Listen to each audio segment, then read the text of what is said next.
안녕하세요. 7월 18일 금요일입니다. 굿모닝 뉴송을 시작하겠습니다. 오늘부터 에스겔 말씀이 시작이 됩니다. 디모데 전서 말씀이 끝났고요. 에스겔서가 진행이 됐는데요. 자, 에스겔서는 이제 어떤 책이냐면 이제 에스겔이라고 하는 선지자가 쓴 책이고 이스라엘 백성들이 바벨론으로 포로로 끌려가고 있는 상황 중에서 에스겔도 그 포로 중에 같이 있었다라고 오늘 1절에 나오거든요. 그래서 포로로 끌려가고 있는 상황 속에서 포로로 잡혀가는 이들을 향한 하나님의 메시지를 기록한 책입니다. 이스라엘 백성들은 불신앙했잖아요. 예레미야 선지자를 통해서 또 하나님의 말씀을 받았음에도 불구하고 패역하고요. 그래서 이것에 대한 엄중한 책망과 회개를 촉구하는 것이 이 에스겔서 전반에 걸친 내용입니다. 자, 그러면 이 에스겔서가 주는 믿음의 도전이 무엇이 있을지 오늘 1장부터 저희가 차근차근 살펴보겠습니다. 에스겔서는 긴 성경책이고요. 내용이 조금 이해하기 어려운 내용들이 있어요. 상징들도 많고 또 우리가 이해하기 어려운 그런 표현들도 많이 있는데 제가 최대한 그런 부분들 설명드리면서 은혜와 적용점을 나누도록 하겠습니다.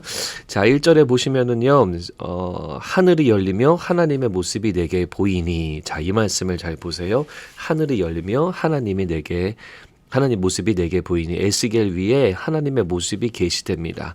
자, 성경에 보면은요, 우리가 하나님을 찾아내거나 우리가 하나님을 발견하는 것이 아니라 하나님이 우리에게 찾아오시고 하나님이 우리에게 다가오시는 것을 보여주고 있습니다.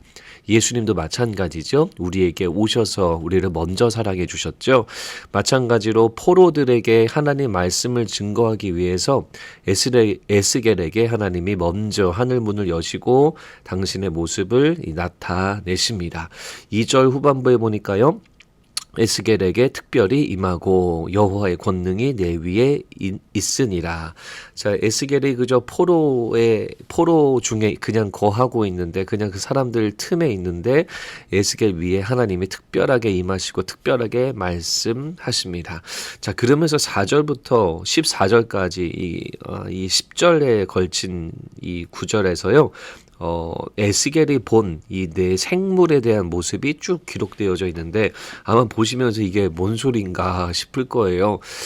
좀 설명을 드릴게요. 처음에 보시면은 이 네 생물의 형상이 나타났다라고 하면서요. 이 형상에는요. 사람의 얼굴도 있고 손도 있고 뭐 이런 내용들이 나옵니다. 자, 사람의 얼굴과 손이 있었다라는 것은요.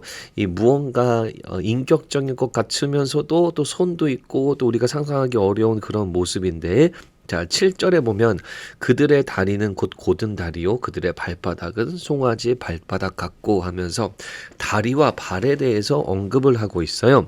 다리와 발. 자, 네 생물이 다리와 발을 가지고 있다. 먼저는 사람들하고 비슷한 모습이구나라고 생각할 수 있고 다리와 발, 우리가 다리로 뭘 하죠? 걸어 다니죠. 그리고 뛰어다니기도 하죠. 급하면 막 전력으로 질주하죠. 자, 그래서 이 지금 보고 있는 네 명의 생물이 왕래가 가능한 존재들이구나라고 알 수가 있어요. 실제로 14절에 보면 이들이 왕래하더라, 왔다 갔다 하더라라고 말하거든요. 그래서 네 생물, 하나님이 보여주시는 이 네 생물이 왕래가 가능한 존재라는 거예요.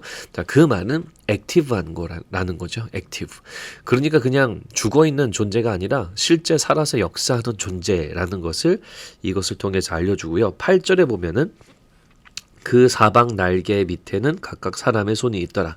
자, 날개가 나오고 손이 나와요. 뭐 날개 밑에 손이 있으면 조금 흉측하지 않을까 그런 생각이 드는데요. 아무튼 하나님 말씀이니까 우리가 조금 웃음기를 빼고 살펴보면은 날개 밑에 손이 있다. 어떤 의미일까요? 큰 날개고 그다음에 손이 있다. 이 무언가를 행할 수 있다라는 거죠. 우리가 손으로 뭐 여러 가지를 하잖아요. 셀폰에 텍스트도 보내고 키보드로 뭐 문자도 쓸 수가 있고 또 손으로 여러 가지 음식도 만들고 또 가위바위보도 할 수 있고 많은 일들을 할 수 있는데요. 이 생물들이 손이 있었고 날개가 있었다. 무언가를 일할 수 있는 사람들이구나. 즉 능력이 있고 권능이 있는 존재라는 것을 우리가 알 수가 있고요. 자, 한 개만 더 설명드릴게요. 10절 얼굴들의 모양은 넷의 앞은 사람의 얼굴, 오른쪽은 사자의 얼굴, 왼쪽은 소의 얼굴, 뒤는 독수리 얼굴이다. 얼굴이 있다라는 것은요, 뭔가 인격체라는 말이고요. 그리고 모양이 다르다라는 것은 상상해 보세요. 사람 얼굴, 사자 얼굴, 소 얼굴, 독수리 얼굴, 뭐 만화 캐릭터도 아니고 만화 캐릭터도 이렇게 안 그리는데 이게 무슨 말이냐면 사람의 얼굴, 즉 지혜를 말하고 사자의 얼굴, 사자는 이 무섭잖아요. 이 파워를 말하는 거고 그 다음에 소의 얼굴, 소는요 묵묵하게 일하는 그런 존재잖아요. 성실함. 그리고 독수리는 아주 예리하죠. 하늘에서 땅에 있는 이 먹이를 보고 손살같이 내려와서 이 딱 먹는 그런 존재가 독수리잖아요. 예리함. 그러니까 지혜, 성실, 파워, 뭐 예리함 이런 좋은 것을 다 갖추고 있는 존재가 이 네 생물입니다. 자, 정리해 드릴게요.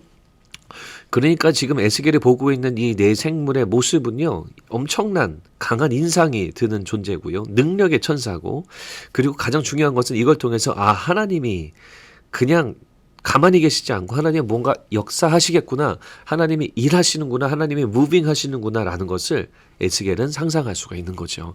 그 메시지를 담고 있는 겁니다. 자, 하나님의 능력은 이스라엘 백성들이 현재 포로로 잡혀가고 있는 초반부임에도 불구하고 그 어떠한 상황보다 하나님의 능력은 크시고, 그래서 하나님이 역사하시면 아무리 무서운 바벨론 나라라 하더라도 하나님의 손길 앞에 그들은 속수무책이 될 수 있습니다.